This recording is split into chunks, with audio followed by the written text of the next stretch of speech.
de Psicopatología General, Hospital Víctor Larco Herrera.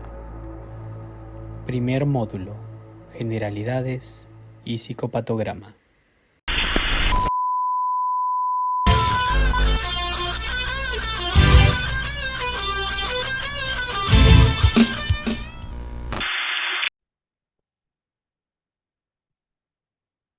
Muy buenos días, muy buenas tardes o muy buenas noches. Como ya les iba diciendo, vamos a continuar con lo que viene a ser la semiología de la conciencia y en este caso vamos a aperturar lo que viene a ser este abordaje con lo que es estado de vigilia.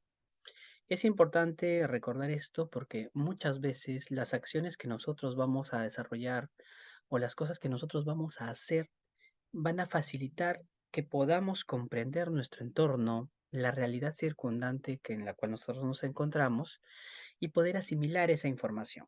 Es importante mencionar esto porque los mecanismos para poder concebir nuestra existencia son bastante complejos. En esta oportunidad vamos a detallar un poquito estos mecanismos, teniendo como punto de partida algunas generalidades sobre lo que viene a ser la conciencia desde un punto de vista mucho más amplio, puesto que su definición, incluso sus características, van a ir modificándose debido a lo que es el avance de la neurociencia.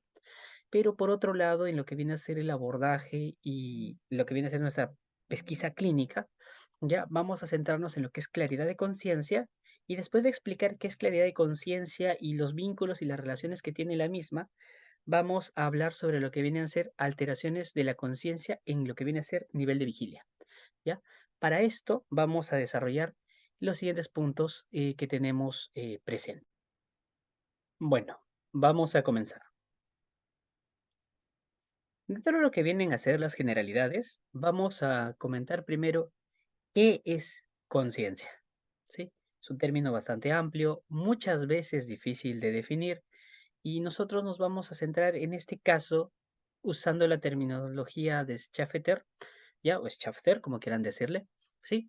Él nos menciona que no hay nada que conozcamos más íntimamente que la experiencia consciente, pero a su vez, no hay nada más que sea más difícil de explicar, porque explicar vínculos y relaciones en base a la realidad son bastante complejos. El poder entender, por ejemplo, cómo ustedes pueden observar esta presentación, a su vez escucharme probablemente y tener la sensación, por ejemplo, de calor o frío en el entorno donde se encuentren, la posición en la cual estén, por ejemplo, si es que están escuchando esto sentados o de pie o recostados, son muchas experiencias y todas estas logran concretarse para que nosotros podamos decir, esto es real o esto no lo es. Y esa misma definición llega a tener un sazón bastante amplio para que nosotros podamos entenderlo. Bueno, continuando, vamos a hablar sobre la conciencia, pero con términos un poco más completos. En ese sentido, por ejemplo, si usamos las definiciones que nos brinda, por ejemplo, ya Henry A., ¿sí? E incluso otros estudiosos, nos hablan que la conciencia ya no debe solo centrarse o reducirse en el sentido de substancializar las cosas, en el sentido de poder darle un concretismo a las cosas. Y eso nos lleva a dos hechos muy interesantes, que existe la palabra conciencia con S y la palabra conciencia sin S. ¿Ya? En esta parte le hemos entreverado un poquito más, ¿ya? Porque es un poco difícil separar ambas. Conciencia primero, la que contiene la S, está bastante relacionada a lo que viene a ser la forma con la cual nosotros conocemos, expresamos, entendemos y nos desarrollamos dentro de nuestra realidad, o sea, la forma con la cual entendemos el mundo, mientras que conciencia sin S está relacionada a la forma con la cual nosotros nos disponemos en este mundo para poder cumplir lo que vienen a ser las normas morales o las exigencias que facilitan que nosotros podamos desarrollarnos de una manera idónea. Aparte de esto, eh, la conciencia, desde el punto de vista de Henry A., nos menciona que también es ser consciente, ¿sí? Que a su vez es saber de sí mismo y del mundo. ¿Qué quiere darnos a entender esta frase un poco confusa? Que cuando nosotros hablamos de conciencia en sí, únicamente no estamos expresando al ser humano como tal, en base a las capacidades que tiene y las cualidades de las cuales goza, sino que a su vez el desarrollo y la estructuración del mundo, de la realidad que existe, está diseñado en base a esta. Es importantísimo mencionarlo. ¿Por qué? Con eso estamos dando a entender que la realidad en la cual ustedes están, todo lo que es palpable por ustedes, todo lo que es objetivable, observable, que ya sea usando algún otro sentido como olfato, gusto, tacto, ¿sí? Y sensación de presión, temperatura, absolutamente todos son gestados por su conciencia. Esto es importante mencionarlo porque esto nos da a entender dos cosas. La primera, que nosotros no somos completamente conscientes de lo que ocurre. O sea, no podemos observar todo porque tenemos limitaciones a través de nuestros sentidos que vamos a conocerlas probablemente cuando veamos la parte de percepción. Y a su vez, ¿sí? Que la realidad que nosotros gestamos está en base a la interpretación de las sensaciones que nosotros tenemos. ¿Eso qué quiere decir? Que tiene un montón de fallos y errores esta realidad que nosotros concebimos. Y por ende, por más curioso o extraño que sea, el azul con el cual está escrita esta pregunta de qué es conciencia no es el mismo azul con el que cada uno de nosotros lo vemos. Pero sí, cuando nosotros nos referimos a este, lo entendemos como azul. ¿Sí? Es una cosa bastante curiosa. Podemos ver cómo ciertas cosas van cambiando, por ejemplo, con un pestañeo, ¿sí? Y tal vez lo que hemos estado observando no era así. Como dice, por ejemplo, Schafter en esta parte, Schafter nos menciona que la persona despierta no tiene conciencia, pero es un ser consciente. Es ella misma, diferentemente despierta, sintiente o sintiendo, experimentando, sintonizada y sabiendo racionalmente como una conciencia activa. Es una frase un poco entreverada si nosotros nos damos cuenta, ¿sí? Pero ¿qué nos trata de dar a entender? Que nosotros mismos, al estar despiertos, el hecho mismo de poder observar, analizar y poder sistematizar esta información, ¿sí? Nos da un nivel de conciencia, ¿sí? Y podemos entenderlo como la capacidad de estar despiertos, ¿sí? Y poder comprender el entorno, ya sea a través de las sensaciones, por eso dice sintiéndolas, ya transformándolas en base a lo que vienen a ser nuestras vivencias, por eso las menciona como experimentándolas, ¿sí? En base a esto, encontrando una relación de existencia entre qué soy yo y qué no lo soy, ¿sí? A lo que normalmente conocemos como sintonía, por ejemplo, y a su vez, ¿sí? Sabiendo que racionalmente, ¿sí? Esto tiene una lógica y comprendiendo cómo esta, ¿sí? Y esta cómo se determina, va a establecer normas que yo puedo y debo respetar, por ejemplo, para desenvolverme dentro de este entorno, a lo que llaman conciencia activa, o sea, mi moralidad. Si nos damos cuenta, es un conjunto, es un conglomerado de muchas funciones muy entrelazadas que facilitan el desarrollo normal de una persona. Es bastante complejo si lo vemos de esa forma.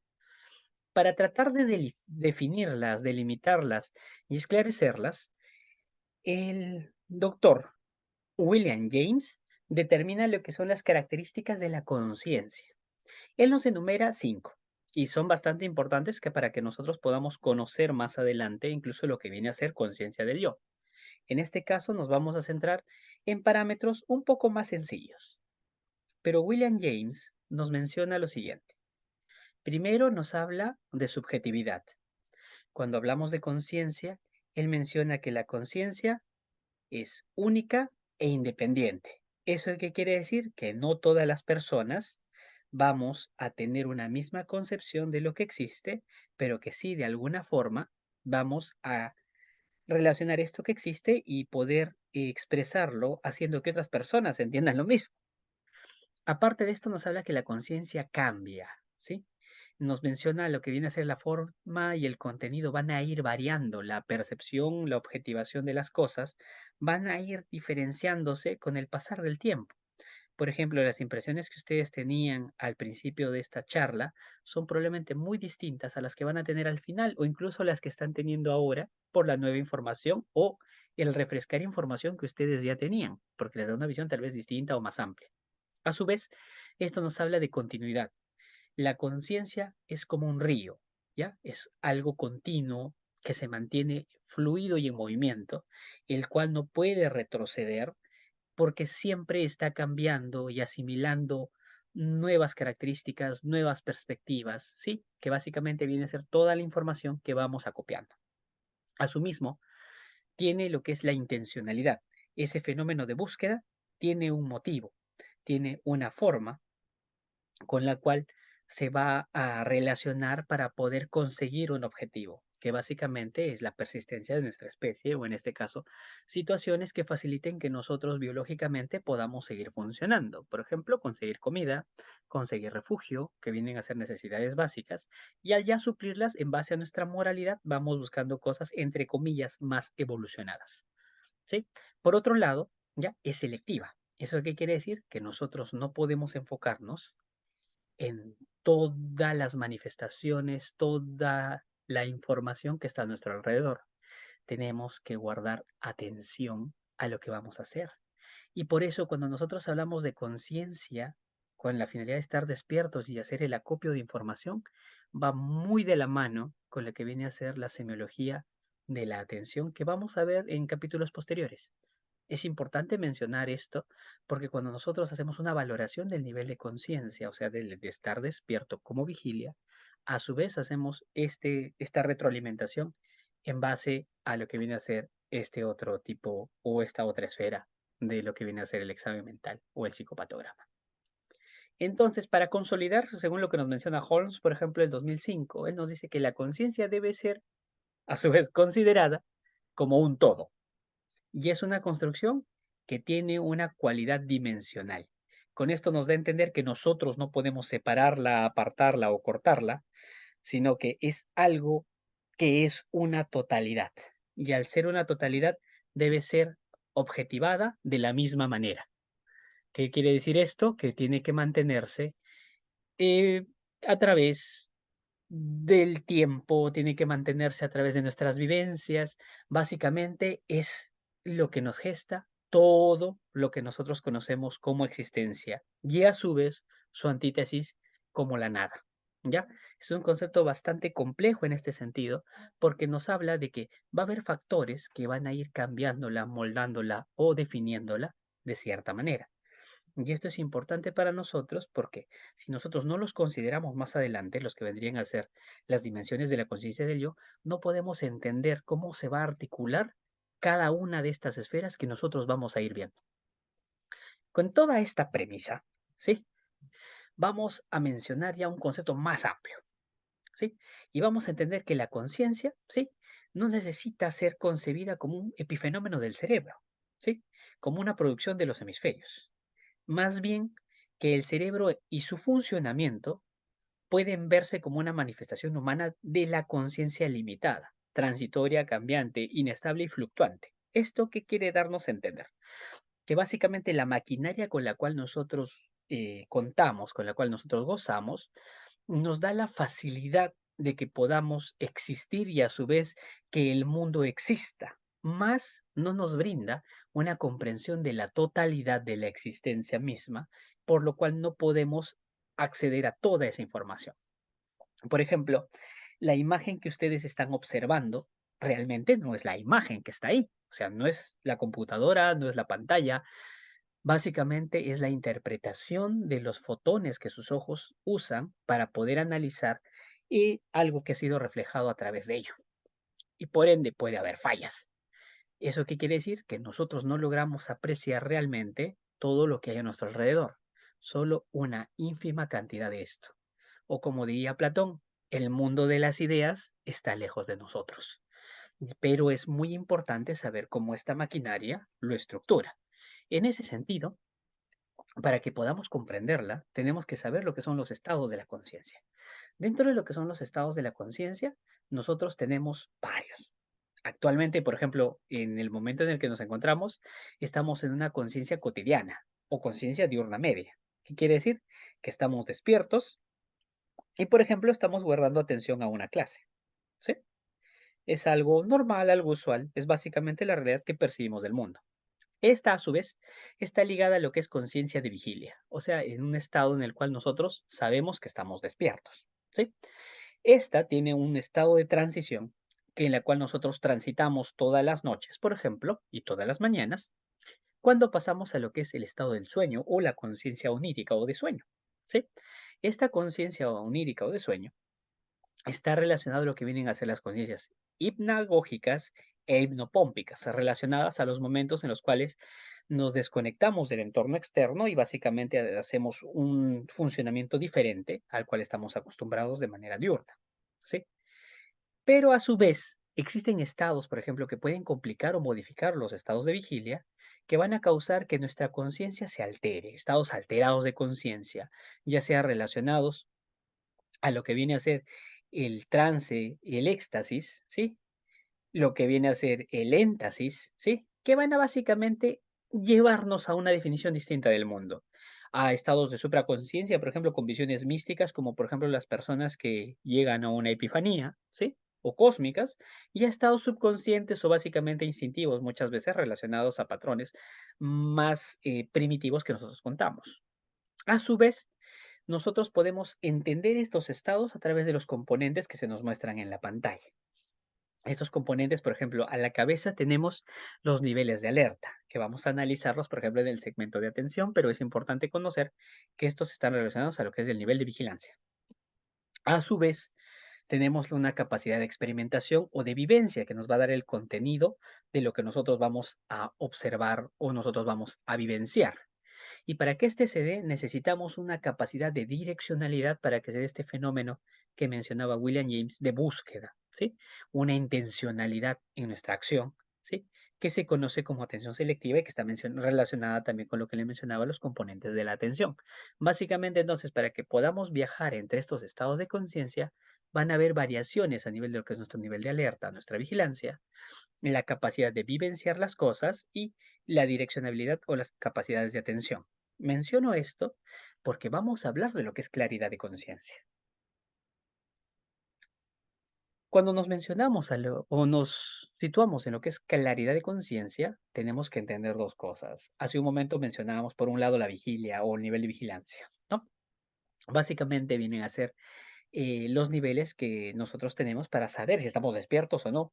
Y en base a lo que vamos a definir si nuestra claridad de conciencia es óptima o no, o se encuentra en el trance de estos cambios de estados a estados oniroides, o sea, el sueño, el estado onírico, o a estados alterados derivados de algún tipo de situación, por ejemplo, como un estado convulsivo, un estado estásico por consumo de sustancias u otros. ¿Ya? Esto vamos a conocerlo como claridad de conciencia, ¿sí? Y la persona va a poder experimentar de manera objetiva, va a reconocer cosas, ¿sí? En un determinado horizonte, o sea, en una especie de límite entre lo que se puede observar y lo que no, mediado por lo que vienen a ser nuestras sensaciones. Para esto, nosotros cuando nos mencionamos o nos referimos a este tipo de eventos, tenemos que concebir que no únicamente funciona lo que es la vigilia o el estar despierto, sino que la claridad de conciencia va a englobar todas nuestras funciones mentales, desde la orientación, el tiempo de experiencia, memoria, percepción, atención, los niveles de concentración junto a esta, el pensamiento, ¿sí? El lenguaje, la inteligencia, la experiencia afectiva o lo que conocemos como afectividad, entre otros.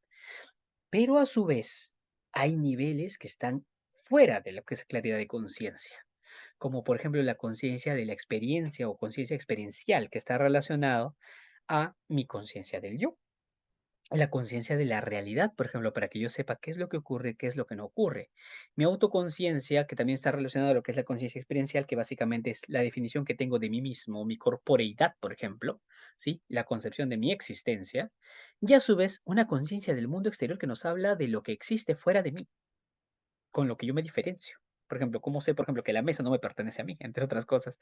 Que si se dan cuenta, son conceptos que van muy pegados, muy juntos y que muchas veces podemos confundir. En este caso, vamos a centrarnos en la primera parte, que viene a ser el estar despierto o la conciencia en relación a lo que es la vigilia. Para esto vamos a terminar estas definiciones y tenemos que entender, por ejemplo, que y la vigilia básicamente es el estar despierto, ¿sí? Que no es un estado constante, que va a tener variaciones y cambios, ¿sí? Que van a ser los niveles de alerta o los niveles de vigilancia. Y en base a esto nosotros vamos a regular nuestro organismo y vamos a disponer ciclos que van a mantener nuestro funcionamiento de manera adecuada. Y estos estados van a facilitar que nosotros podamos básicamente desenvolvernos en el mundo de manera cotidiana. Asimismo, ¿ya?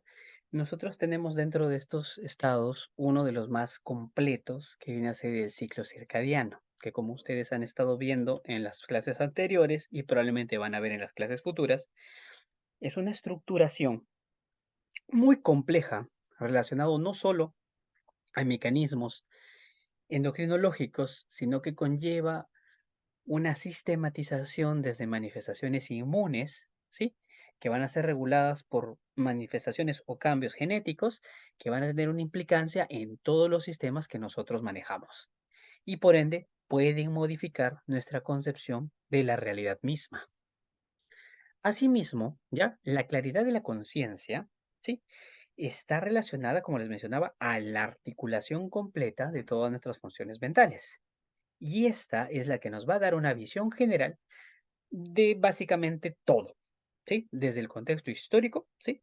Desde la estructuración misma de los conceptos que nosotros manejamos y va a poder darnos la facilidad de que podamos empezar a comprender o entender lo que viene a ser la realidad.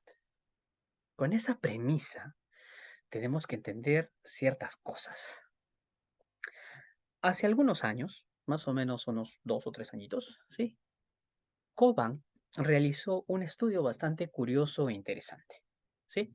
Que era un estudio que estaba centrado en lo que viene a ser las descripciones o una estructuración, un modelo de lo que viene a ser el funcionamiento de nuestros mapas mentales, la forma con la cual se estructuran, se conectan y de qué manera, por ejemplo, la conciencia misma viene a regular el funcionamiento completo de todas las personas, no solo de manera biológica, sino en una concepción social, ¿sí? Desde una concepción basada, por ejemplo, en lo que viene a ser la deliberación de futuro, conocido como, por ejemplo, nuestras tomas de decisiones, una regulación neuroendocrina, ¿sí? Vinculada, por ejemplo, a lo que vienen a ser incluso sistemas un poquito más distantes como la microbiota, ¿sí?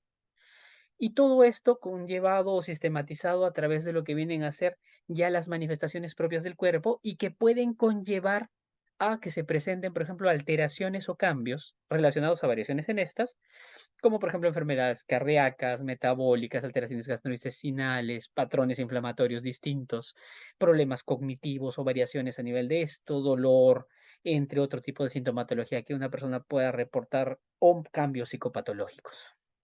¿Por qué? Cuando nosotros hablamos de este tipo de modelos, por ejemplo, de lo que es el Self in Context, ya nos menciona varias cosas.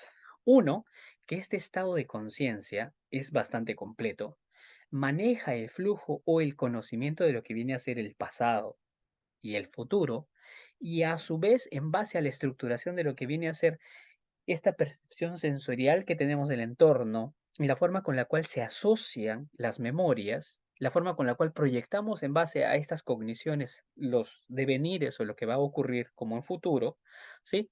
Y la introspección propia que tenemos en base a cómo se encuentra nuestro cuerpo biológicamente y el comportamiento social que realizamos, va a estructurar la concepción de lo que va a ocurrir después. ¿Qué quiere decir? Que nosotros, en base a nuestra conciencia, predestinamos lo que va a pasar. Eso es bastante interesante porque estamos hablando de que ese libre albedrío no existe, pero lo vamos a dejar ahí y probablemente lo veamos cuando empecemos en la parte de ebolición de acá a algunas semanas. Pero es importante tener en cuenta esto porque nuestro cerebro, entre comillas, las funciones mentales que vamos a tener ligadas a lo que es la corteza ventromedial, ¿sí? Va a darnos, en conjunto con lo que es el cingulado y otras estructuras, una concepción bastante interesante del devenir del futuro o de las cosas que vamos a realizar más adelante en base a una retroalimentación de las cosas que hacemos.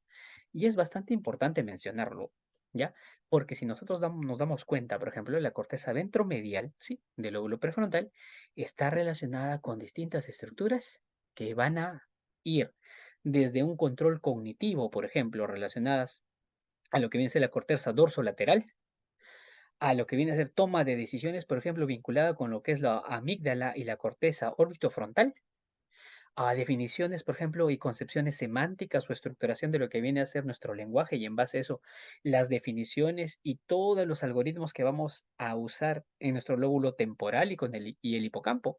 Y asimismo, hacer que este funcionamiento tenga una hilación más abstracta, incluso una forma con la cual nosotros vamos a concebirlo, ¿sí? A través de, por ejemplo, el lóbulo dorso medial de la corteza prefrontal, entre otros. Si se dan cuenta, es una estructuración bastante amplia en la cual ese actuar, esa toma de decisiones, esa independencia que tenemos, se articula con toda nuestra existencia. Sí, no profundizo mucho dentro de esto porque lo vamos a ver tal vez de una manera más amplia en lo que viene a ser conciencia del yo, pero es importante tenerlo en cuenta. Asimismo, vamos a tener alteraciones o modificaciones en estos estados o niveles de vigilia o de estar despiertos que hemos estado viendo. Tanto así que van a cambiar muchas de las formas con las cuales nosotros vamos a percibir la realidad. En ese sentido, estas alteraciones, conocidas como trastornos de lo que viene a ser la conciencia, por la nomenclatura que normalmente se usa, que puede causar problemas en las definiciones de lo que es un trastorno, porque téngase en cuenta que no estamos hablando de patologías, sino de manifestaciones psicopatológicas, tenemos lo que vienen a ser los trastornos cuantitativos de la conciencia y los trastornos cualitativos de la conciencia, ¿sí? Los tenemos numerados aquí y vamos a ir desarrollando uno por uno. Primero, los que tienen que ver con cambios en el nivel de la conciencia, entre estar despierto o estar dormido. ¿Sí? Los que vienen a ser los trastornos cuantitativos de la conciencia. De estos vamos a hacer una revisión lo más sencilla posible porque no quiero extrapolar mucho porque vamos a irlos revisando probablemente de una manera mucho más amplia cuando pasemos al módulo 2 y empecemos a ver determinadas patologías relacionadas a alteraciones de estos. O ustedes van a verlos de una manera tal vez más curiosa o con cambios mucho más marcados en lo que vienen a ser sus consultas médicas, si es que alguno trabaja en un hospital general, por ejemplo, relacionado a alteraciones derivados, por ejemplo, ya de uso de determinados medicamentos, pacientes en determinados estados por intoxicaciones o niveles que van a ser importantes que nosotros podamos reconocer. Vamos a ir regresando o disminuyendo los niveles de conciencia desde estar despierto de manera óptima o en un estado de vigilia, ¿sí? A estados paulatinamente más elevados de niveles de pérdida de conciencia. Primero, la obnubilación, ¿sí? Que tiene que ver un cambio o una alteración leve en lo que viene a ser el nivel de conciencia y va a modificar lo que ya viene a ser la claridad de conciencia que mencionábamos hace un momento por estas modificaciones a nivel de estados de alerta. Va a haber una disminución en lo que viene a ser la espontaneidad o la capacidad de iniciar acción, ¿sí? Que vienen a ser implicaciones relacionadas a la abolición, ¿sí? Y a su vez tiene una característica muy importante que nos permite diferenciarlo de los otros. Si se cesa la estimulación, la persona va a manifestarse o va a expresarse como si estuviera dormida. No está dormido, va a estar como adormilado si es que yo no lo estimulo, ¿sí? Por otro lado, si yo lo empiezo a hablar o lo toco, va a despertarse, va a comprender órdenes simples y a menudo va a estar parcialmente desorientado a la evaluación. Es bastante fácil de reconocer en ese sentido y por eso remarcamos la forma más óptima de poder reconocer esta alteración. De igual manera, ya lo que viene a ser la somnolencia, que es un nivel un poco más elevado, ¿sí? Va a tener otras manifestaciones que en este caso ya no solo van a implicar cambios volitivos, sino, por ejemplo, aquí estamos hablando ya de cambios a nivel de afecto, ¿sí? Vamos a encontrar un paciente apático, ¿sí? Bradikinético, si va a estar lento, ¿sí? Que va a tener la característica de quedarse dormido si no hay estimulación. Ya no es que va a estar en un estado en el cual está entrando al trance de sueño, sino en un estado en el cual está dormido. Este tipo de estado puede romperse si se habla con voz alta o se toca de manera enérgica al paciente, ¿sí? La articulación de la voz muchas veces va a ser en farfulleos o murmullos, muchas veces ininteligibles, ¿sí? Y no va a tener expresiones espontáneas, van a tener que ser generalmente básicamente inducidas y todavía va a presentar cierto grado de orientación en cualquiera de las tres esferas, ya sea persona, tiempo o espacio. Pasando un poco más, después de la somnolencia, tenemos el sopor. En el sopor, el paciente únicamente va a despertar a través de estímulos fuertes, con sacudidas, pellizcos o escozores, que vienen a ser tipos de molestia que nosotros podemos causar al paciente, y básicamente va a comunicarse a través de sonidos relacionados al dolor. Puede fácilmente también responder cuando uno le habla de manera enérgica, ¿sí? Y mayormente la respiración va a ser símil a una respiración de una persona que está dormida, todavía con un ritmo bastante ordenado. Después de este estado ya tenemos estados de compromiso de conciencia muchos más marcados, como lo que viene a ser el precoma o subcoma y los niveles del coma del 1 al 4. Este precoma tiene ciertas características. No se puede ya despertar al paciente, presenta estímulos defensivos a lo que son estímulos intensos. Los músculos generalmente tienen una característica de estar flácidos, ¿sí? Y en lo que viene a ser el subcoma, se observa todavía reflejo pupilar y reflejo corneal cuando nosotros estimulamos al paciente. Los cambios de la respiración empiezan a tener ya variaciones e irregularidades, presentándose pausas marcadas como apneas, por ejemplo, que pueden ser prolongadas y una respiración inestable. En base a esto, vamos a tener ya lo que vienen a ser los estados de coma, el 1, 2, 3 y 4, que en esta gráfica, por ejemplo, pueden ver cómo en el grado 1, por ejemplo, es reactivo al dolor, ¿sí? Mientras que en el grado 2, por ejemplo, la reacción al dolor ya empieza a ser desordenada, ¿sí? Los movimientos vienen a ser en masa, ¿sí? En el grado 3, por ejemplo, ya no hay defensa, los reflejos son fugaces, ¿sí? El reflejo vestíbulo ocular, por ejemplo, ya no está presente. De igual manera, la reacción pupilar está debilitada. Y en el grado 4 ya no hay respuesta al dolor, no hay reacción pupilar y hay ausencia del resto de reflejos de protección. Ya es importante mencionarlos porque es una forma de poder clasificar los niveles de conciencia en nuestro paciente. Saltando un poco más, ya vamos a retroceder a 1940. Vamos a mencionar a Kretschmer, que lo mencionó el doctor Ignacio la clase pasada, pero en esta vez vamos a coger a Kretschmer a través de lo que es el síndrome apálico. ¿Qué es el síndrome apálico? Muchas veces en las películas y muchas veces en las definiciones coloquiales que tienen las personas, existen las personas que son catalogadas como vegetales. El síndrome hepálico viene a ser un síndrome presente cuando ocurre un daño cerebral difuso a nivel de lo que es la corteza cerebral, generando desconexión de esta.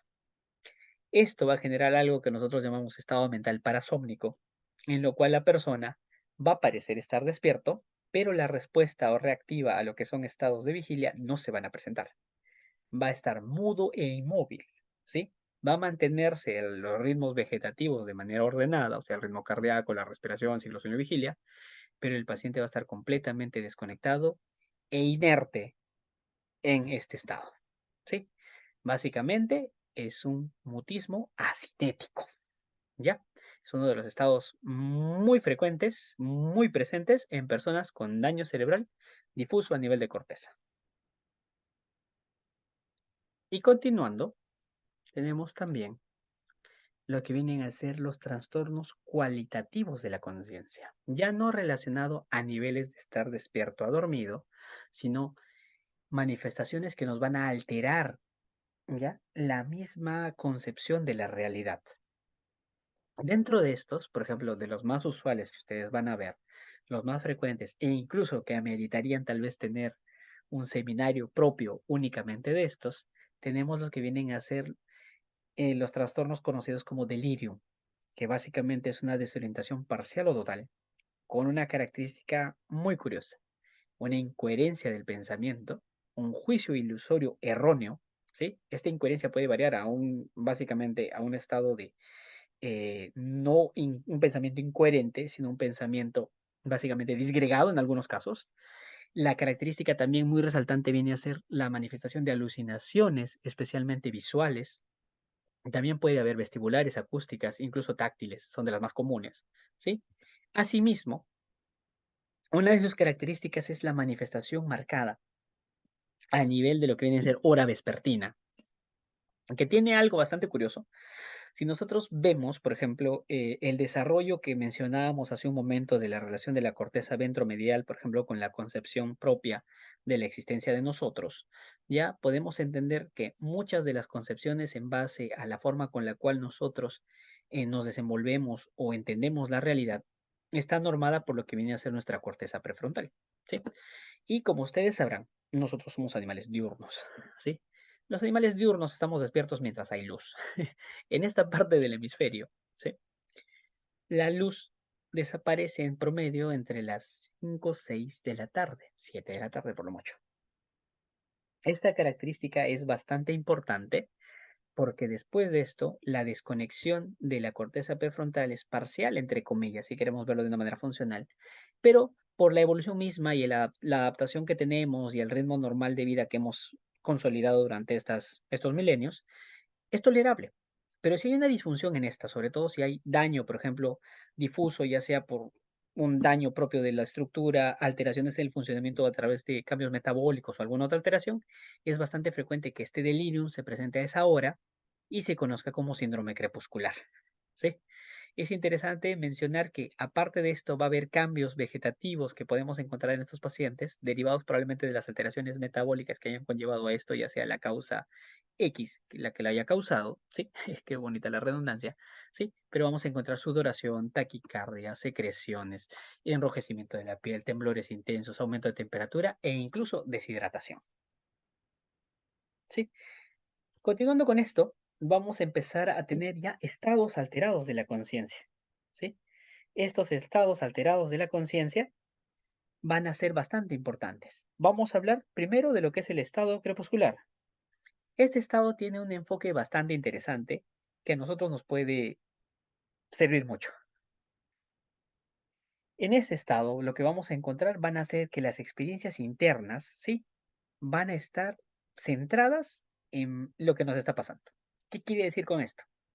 Que la persona va a tener una impresión propia de la realidad en la cual está viviendo, una concepción o un entendimiento propio de los juicios morales de su entorno, que van a ser o van a estar basados en base a las manifestaciones que él está sintiendo en ese momento. ¿Sí? Pueden presentarse, por ejemplo, en ese sentido, alucinaciones o falsos reconocimientos en base al entorno, ¿sí? Y cambios que va a tener esta persona que le van a dificultar el que pueda expresar o dar a entender cierto tipo de eventos que están desarrollándose. Con esto, por ejemplo, nosotros vamos a entender que dentro de los estados crepusculares van a presentarse generalmente ciertas situaciones, pero que debido a este cambio en el entendimiento interno, ¿sí? Van a tener un tiempo o una manifestación en espacios determinados, van a caracterizarse también por tener amnesia posterior al evento, ¿sí? Y van a mantener una secuencia de acción que nosotros podemos reconocer como una secuencia ordenada. Por ejemplo, un ejemplo de estos muy comunes vienen a ser los estados sonambúlicos o los estados posictales, interictales, por ejemplo, de epilepsias del lóbulo frontal o temporal o frontotemporal. Es importante mencionar que debido a esta concepción propia y entendimiento propio de la realidad, el juicio va a estar alterado y esto va a conllevar a que la persona sea inimputable si nosotros logramos encontrar este estado. Lo menciono por la parte legal y la revisión que probablemente va a tener que recibir esto dentro de un capítulo relacionado a ello, que en este caso escapa de nuestra clase o nuestro curso, pero que sería bastante elogiable ver la posibilidad de que tal vez tengamos alguno en base a un seminario futuro. No está de más, ¿sí? Pero es su principal característica, amnesia y alteración de juicio.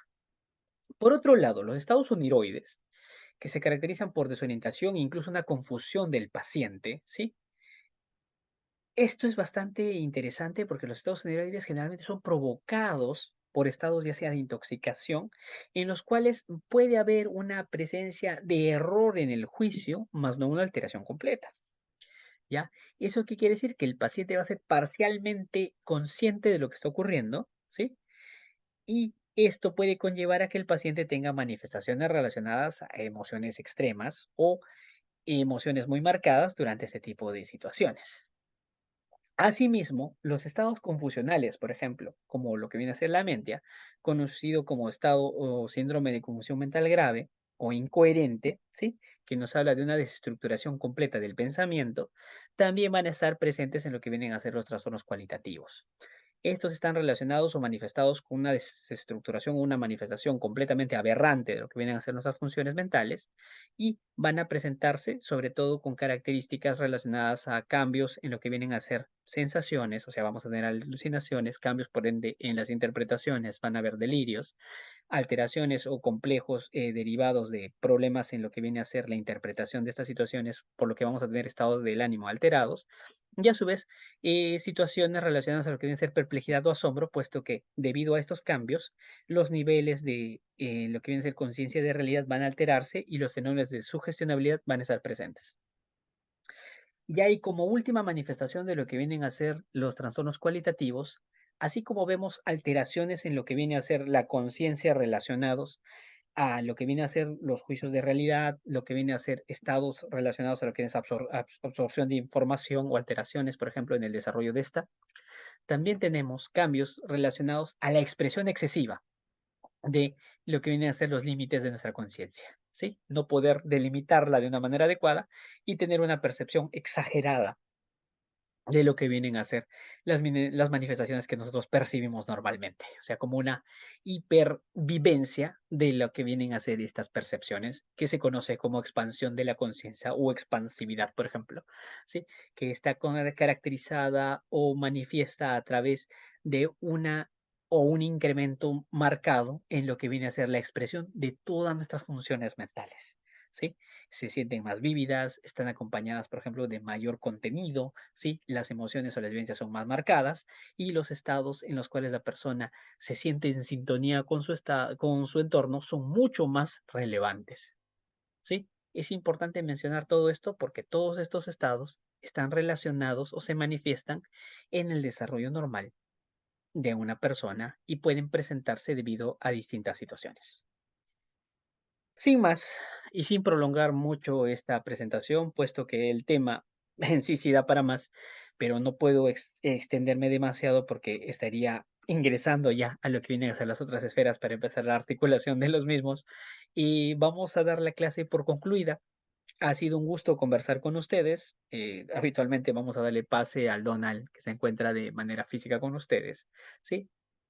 Ha sido un gusto conversar. Que tengan muy buenos días, muy buenas tardes o muy buenas noches. No se olviden seguirnos en nuestras redes. Hasta luego.